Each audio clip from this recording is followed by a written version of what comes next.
Hey guys, I'm Dav, and today I'm back with more Total War Warhammer 2 online action. We're here with the Empire once more, taking Volkmar the Grim and a nice crusading army up against the Tomb Kings. I call it a crusading army, it's really just Volkmar the Grim here with the Royal Altdorf Griffites, and a little bit of fun. We have brought the Regiment of Renown Tempelhof Luminark. So, let's go ahead and talk about this thing in just a moment here. In terms of the rest of the build, we've got two Knights of the Blazing Sun. Front line is going to be 5 units of Spearmen with shields with Sigmar's Sons and a single Halberdier. And of course, with all this fire damage, we have brought a Bright Wizard.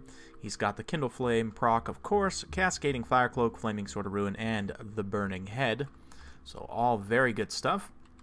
And the Tempelhof Luminark, so let's go ahead and talk about this thing real quick against the Tomb Kings. You can see it's about to open up shots here on Arkhan the Black. He's got 2 Tomb Scorpions and a whole bunch of Skeleton Warriors with a few Nehekar Warriors in the center, 2 units of Necropolis Knights with Halberds, and 2 Spear Skeleton Horsemen. With 2 units of Carrion as well, but let's just go ahead and watch what this Luminark does real quick to Arkhan the Black, and just, oh yeah, about half his HP in a single shot. The reason being that the Luminark does flaming damage, a massive amount of missile damage, and of course, all Tomb King's lords are 25% weak to fire. So when you multiply 1500 by 25%, you get a lot extra, and it's just going to do an insane amount of damage. So Arkhan up on his horse is a little bit bigger of a target here, easier to hit than he would be on foot, but still 2 hits, and he's already crumbling, and down he goes. So bye-bye, Arkhan. You had a good run, buddy, but you won't be getting any of your OP Tomb Blade in this particular battle. So with that out of the way, you can see the balance of power is already tipped pretty substantially in my favor, and Luminark's going to be popping off a shot real quick on this Tomb Scorpion, doing about 30% of its HP damage, pretty decent. And yeah, at this point, we're just going to cycle real quick of these Knights of the Blazing Sun, try and draw these Necropolis Knights out towards this flank. These Knights of the Blazing Sun came in on these Skeleton Horsemen here, and they're just going to completely crush them. They definitely can't stand up to these Knights of the Blazing Sun here. We're going to get the main line engagement across, underway all across the line here. And the Tomb Scorpions are going to be kind of leading the charge with the Vanguard. They're not going to take a ton of damage from the Spearmen, of course, because of their very heavy armor. We're going to try and use the Tempelhof Luminark to shoot these Tomb Scorpions, although Tomb Scorpions have a relatively low profile, so the Tempelhof Luminark, because of line of sight issues in the game, the line of sight bug where they'll just run towards combat, it's going to be pretty risky to try and shoot those Tomb Scorpions, but we are going to drop a nice Burning Head just right down the line here, roast a ton of these skeletons, and apply that nice burnt debuff. So if we go ahead and take a look here, these Nehekar Warriors, if I can get their tooltip, they're at minus 36 leadership, so the discouraged by ability, Lord being dead, and currently losing, of course, with the damage sustained, means these guys are going to just be crumbling all across the board here. So nice to get those leadership debuffs stacked to just speed their passing a little bit. We're going to be cycling in once again with the Knights of Blazing Sun, getting a very nice charge into these Nehekar Warriors and Skeleton Horsemen. Volkmar and his Royal Altdorf Griffites are also standing in his pocket here. They don't have too much to worry about. Did take down the 1 Tomb Scorpion, but we are going to pull away. These Necropolis Knights are anti-large armor piercing. They'll do reasonably well. A little bit of friendly fire there. Just destroyed those Knights of the Blazing Sun. So yeah, good job, buddy. You just actually routed off the Knights of the Blazing Sun there, but thankfully the balance of power is pretty heavily in my favor at that point, so a mistake like that isn't going to cost me too dearly, but definitely a little bit of a mistake there. Did not realize, it doesn't seem to have line of sight issues with certain units. Like you saw there, it had no problem just shooting my Knights of the Blazing Sun right in the back, but for some reason, when you target certain other units, like this Tomb Scorpion, for example, watch, I'm going to be targeting on the Tomb Scorpion in just a second here, and he'll just kind of walk towards the combat because of the line of sight issues. Another Burning Head just going to be going right down the line here, roasting a few of the Sigmar Sons, but mostly getting a ton of these skeletons here. Just absolutely decisive. At that point, these Necropolis Knights are going to come in one more time and do some decent damage to the Royal Altdorf Griffites here and Volkmar himself, but they are going to pull away here as much as possible, and then maybe get a little bit of a counter charge, a little bit of a limp counter charge there. But oh man, Volkmar's got to be careful. He'll take some damage from those Necropolis Knights, definitely. But at this point, that Tomb Scorpion's pretty much crumbled. Some Shabti were summoned up on these Knights of the Blazing Sun on the far side. Yeah, you can see that I actually had an attack order there when that Luminark was moving towards that fight.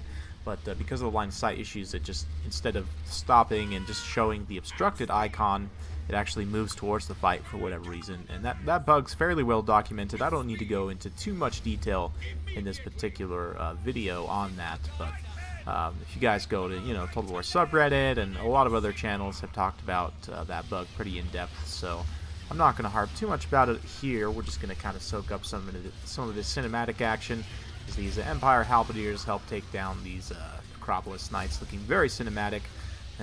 Tomb Kings are a little bit out of place in this snowy climate here, but hey, it's all good. Another Burning Head going down across the line here. Getting quite a few friendly troops at that point because the Tomb Kings were starting to disintegrate, but hey, it's all good at the end of the day. These Necropolis Knights are the only ones left fighting. Very cool looking units, but they are going to disintegrate at that point, so yeah, very well played to my opponent. As well played as you can play, I guess, in that situation. It's just really, really rough getting your Lord just gatted down early on like that, especially someone as key as Arkhan the Black, with his Tomb Blade and everything. It's a very, very strong character, and overall, very decent. So, let's see, in terms of the other breakdown here, 114 kills on the Bright Wizard with those burning heads, took down a lot of skeletons. Mostly that's kind of the goal here, as we Lord Snipe with the Luminark. We use the Knights of the Blazing Sun to help win the infantry fight. The infantry I brought is all more defensively focused, so they're meant to just hold while we get kills, with the magic and the Knights, the specialty units. Sigmar's Sun's the same idea here. These guys are unbreakable. They have some pretty solid combat stats. You can see they got some pretty decent work done, and I mean, even Empire State troops, they're pretty cost effective for low tier troops. 84 kills and 71. I mean, granted, they are fighting up against skeletons, which are really, really flimsy, but at the end of the day, I really am a big fan of the Empire State troops there. And one thing you could do that I didn't do very effectively here, and just to have some fun, we might go ahead and just jump into a test real quick, just to show off the Luminark's power.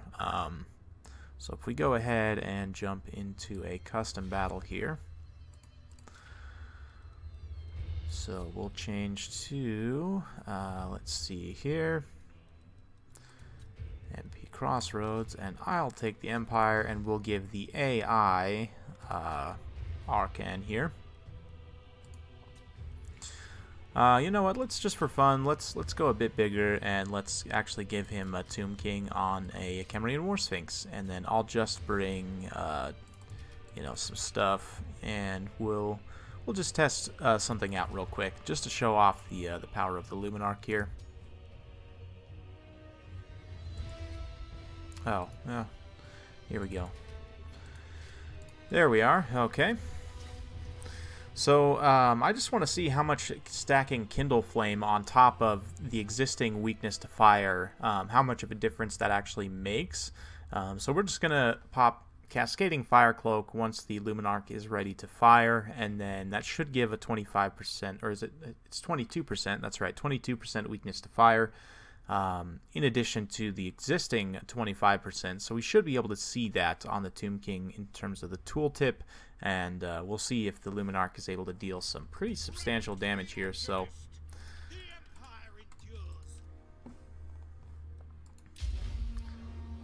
alright, so we'll go ahead and get these guys moving up just a little bit here.